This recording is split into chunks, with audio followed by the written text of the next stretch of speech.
Welcome to Sweet Life Beat Life. We hope this video helps. You start by powering and prepping the speaker so the rest goes smoothly. Plug in or charge until the LED indicates power. A partially charged battery can disrupt pairing. Once done, turn on your phone's Bluetooth and remove old JBL entries to prevent automatic reconnects. Make sure you position the speaker within 3 to 5 meters of the source. Close distance improves signal and reduces dropouts.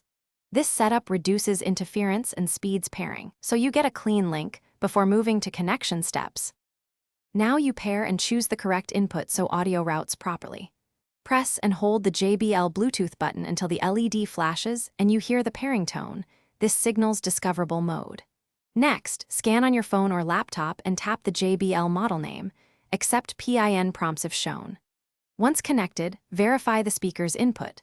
Bluetooth for wireless, AUX for low latency, or USB for direct digital audio. If connecting multiple devices, set the preferred source and test playback to confirm the route.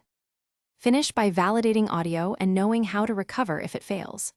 Play a short test track and set volume on both the source and speaker. This prevents distortion and unexpected loudness.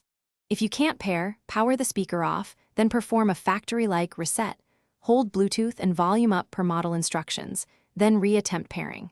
Finally, install firmware updates through the JBL app when available.